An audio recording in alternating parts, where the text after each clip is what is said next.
had to do, and we had an altercation. And let's just say I got past him, and I got a ride to the train station, and I took the train to New Jersey, and my friend, who will forever be my friend, he bought my plane ticket, and I came back home.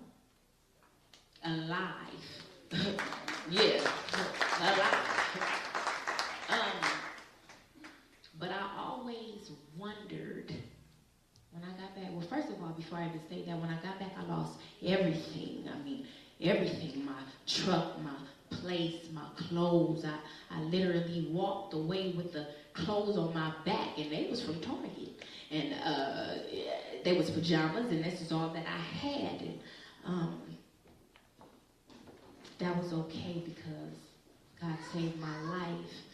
But in that, I always wondered why I didn't die in New York. Why didn't I die when my dad tried to kill me? Why didn't I die when the guy pulled the trigger?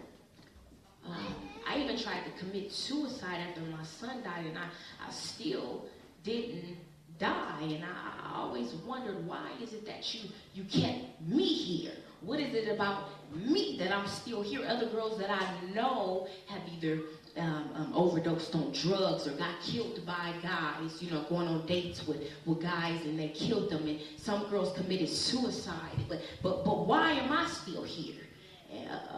And he tells me, God said, you didn't die because I have a purpose for your life. You are chosen, and ain't no devil in hell gonna take you out of here. But even though he told me this, I couldn't understand how I had purpose and how I was chosen with the background that I had. Even though I don't know if you did this, but sometimes God will tell you something as clear as day, and we still question it. And he told me I was chosen and I had purpose, but I didn't understand that. And the reason why I didn't understand that is because I did not forgive myself.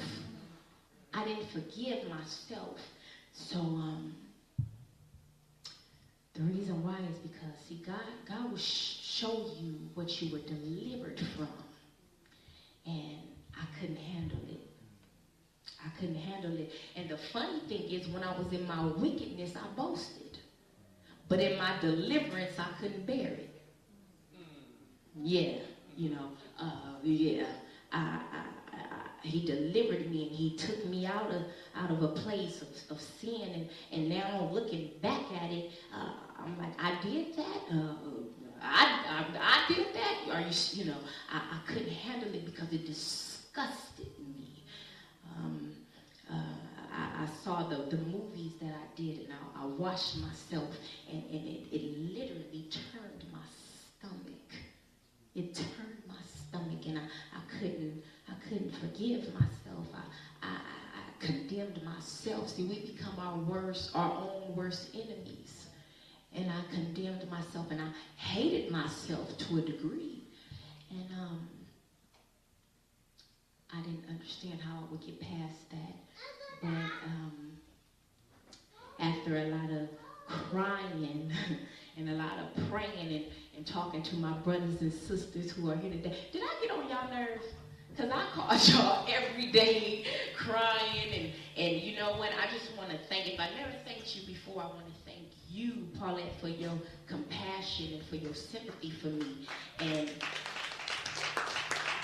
she never, now both of y'all, she's married, her husband is here today. I called their house all hours of the night, didn't care, I'm crying, need you. And my brother Jarvis, who is, I don't believe in best friends, but if I had to have one, he would be it. He's Mr. Pastor Jarvis, you know. No matter how many times I called you, no matter what time of the night it was, you always was there for me, and I thank you. You wouldn't let me fail. You wouldn't let me fail. He'll knock on my door. He'll come, what's wrong? What's the problem? And it all paid off, and I thank you for never giving up on me. It's like that song Marvin Sapp, he saw the best in me when everyone else saw the worst in me. But you two and others, even Reverend Ross Cedric, y'all encouraged me. So I thank you. And with all that, I started to, I finally forgave myself. And in that, I had to talk to the devil. You know, I told him, you can't have me. I'm through with you. It's over. This relationship has got to end. Get out of my mind and get off of my body and just let go of me. You know, can you pack your bags and get your toothbrush, because you got to go. I got a new man, you understand? And his name is Jesus. And that's my man. That's who I'm with now. So you got to go.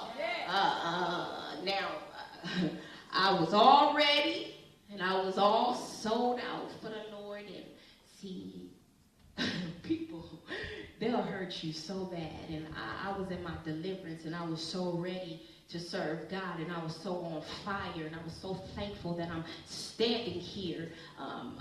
But people laughed at me. They talked about me. They said, you want to be a minister. You want to preach. And how could you do it? Oh no, but oh yes, baby. Yes. I don't want to preach. God, I don't want to minister. God told me to do it. I don't want to do this. To be honest with you, I'm 21 years old. 21. I started doing this at 14. I started doing this at 14 years old. And at 21, I ain't gonna lie, I want to have fun. All my friends is here. Not all, a lot of them still go out and have a good time. You think I don't want to go? I want to go. When they tell me they going out, you think I don't want to? I do. But God has a calling for me, and I have to obey him. You know what I'm saying? So people have to understand that don't judge a book by its cover. Never, ever, ever. Never do that, because you have to understand my sin is the reason why I'm here today. See, Jesus didn't come for the uppity, saved folk. He came for the sinner. He came for the drug dealer, the prostitute, the homosexual. He came for me. And my sin gave me a testimony. We have to remember that we overcome them by the blood of the Lamb and by the word of our testimony. So I had to let you know where God has brought me from. And it's not to, a lot of people tell me, why do you tell your business? It's not about me telling my business.